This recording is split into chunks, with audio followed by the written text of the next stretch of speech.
नाज़रीन ग्रामी, हिंदू और मुसलमान चूंकि सदियों तक एक साथ रहे, लिहाजा इस मखलूत तहजीब के नतीजे में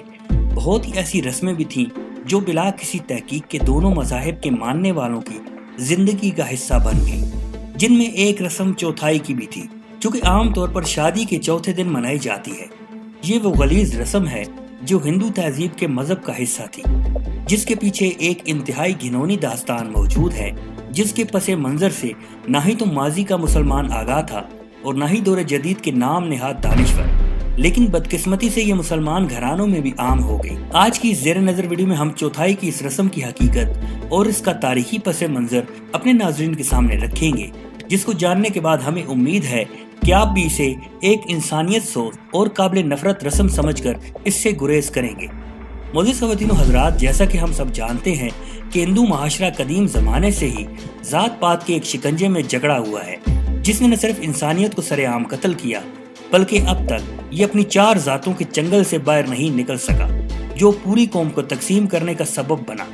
ये बताने की ज़रूरत नहीं कि हिंदुओं में बरहमन ज़ात एक ऐसी आला और बरतर हैसियत की हामिल समझी जाती है जिसका एहतराम हुक्मरानों से भी ज्यादा किया जाता है, और यही अपने मजहब के झूठे ठेकेदार भी हैं। जबकि इस मजहब में शूदर वो बदकिस्मत तबका है जिन्हें ऊंची जात के हिंदू न सिर्फ नापाक और निजस तस्वर करते हैं, बल्कि माशरे में इनकी हैसियत कीड़ों मकोड़ों के बराबर भी नहीं। यही नहीं बल्कि आज से एक सदी कबल तक तो शूदरों पर जुल्म करना भी एक कार्य सवाब समझा जाता था। नाज़रीन ज़ीवकार, आप शायद इस खूनी दास्तान से वाकिफ ना भी हों, लेकिन ये एक सच्चाई है कि जब कोई शूदर बच्ची जवान होकर शादी की उम्र तक पहुंचती तो इसके लिए लाजिम था कि वो रुखसती से 3 दिन पहले तक किसी बरहमन के पास एक दासी की सूरत में रहती, जो कि 3 रातें न सिर्फ इसका जिनसी इस्तेसाल करता, बल्कि इसके साथ इसके खानदान पर यह एहसान भी करता कि इसके मिलाप ने इस नापाक को पवित्र कर दिया है। जिसके बाद चौथे दिन इसके खानदान वाले खुशी खुशी से अपने घर लेकर जाते कि अब वो पाक होकर इस काबिल हो गई है कि इसे इसके खावंद के घर भेज दिया जाए। ये रस्म कभी जिसे शुद्धिकरण का नाम दिया जाता था, न जाने कितनी सदियों तक जारी रही, और बिल आखिर जब अंग्रेज हिंदुस्तान पर काबिज हुए तो उन्होंने 1817 ईस्वी में इस पर पाबंदी आयद करते हुए इसे एक काबिल सजा जुर्म करार दे दिया।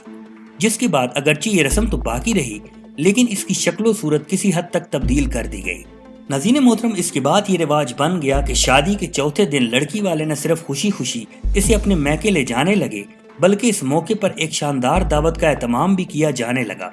और ये रस्म न सिर्फ शोधरों तक महदूद रही, बल्कि इसमें ऊंची जात के हिंदू, हत्ता के देखा देखी मुसलमान घराने भी शामिल होने लगे। और आखिरकार सूरत हाल ये हो गई कि जो खानदान इस रस्म से पहलू तही करने की कोशिश करता, इसे माली तौर पर कमजोर और गरीब होने के ताने सुनना पड़ते कि ये अपनी बेटी की शादी के मौके पर खुशी की इस तकरीब को मनाने के काबिल भी नहीं।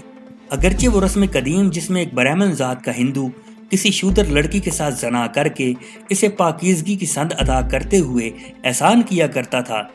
हिंदुस्तान की बाज़ रियासतों में आज भी ये देखने को मिलता है। लेकिन मुरवजा चौथाई की रस्म करीब करीब पाकिस्तान के अक्सर इलाकों में आज भी अपनी पूरी खबासतों के साथ जारी और सारी है, खा इसके लिए लड़की के मैके वालों को कर्ज ही क्यों न उठाना पड़े, क्योंकि बसूरत दीगर खानदान में इनकी नाक कटने का अंदेशा पैदा हो जाता है। नाज़रीन ग्रामी, अगर आप हिंदू तारीख को गौर से पढ़ें तो आपको अंदाजा होगा कि हिंदुस्तान के बासियों पर बैरूनी हमला आवरों से कहीं बढ़कर खुद ब्राह्मणों ने जुल्म की दास्तानें रकम की हैं। ये लोग जब इस खित्ते के असल बाशिंदों को तहस नहस करके हिंदुस्तान पर काबिज हुए तो उन्होंने गुलामों के लिए ऐसे ऐसे जालिमाना कवानीन बनाए जिनको जानकर इंसान पर लर्जा तारी हो जाता है। इन्हीं में एक कानून ये भी था कि जब किसी ब्राह्मण को कोई शूदर जात की लड़की पसंद आ जाती तो वो जबरदस्ती इसे अपनी दासी बनाने का कानूनी हकदार होता, और जब इस लड़की से कोई औलाद पैदा होती तो इस बच्चे को हरीजन यानी नऊजुबिल्लाह खुदा का बेटा होने का एजाज बख्शा जाता था। जबकि इसी नौ के दीगर और कई ऐसी रस्में और कवानीन भी इसी माशरे का हिस्सा थे जिनका आज के मुअज़्ज़ब मुआशरों में तसव्वुर भी नहीं हो सकता। अल्लाह रब्बुल इज़्ज़त हमें शर्फ़े इंसानियत से नवाजते हुए ऐसी तमाम रसूम हाय बातिला से बचने की तौफीक अता फरमाए, आमीन। दोस्तों, वीडियो पसंद आने की सूरत में इसे फेसबुक और व्हाट्सएप पर अपने दोस्तों के साथ शेयर करना मत भूलिए, और कमेंट बॉक्स में हमें अपनी कीमती तजावीज़ से ज़रूर आगाह रखा कीजिए। नीज़ हमारे चैनल को सब्सक्राइब करना और साथ मौजूद बेल आइकन को दबाना ना भूलिए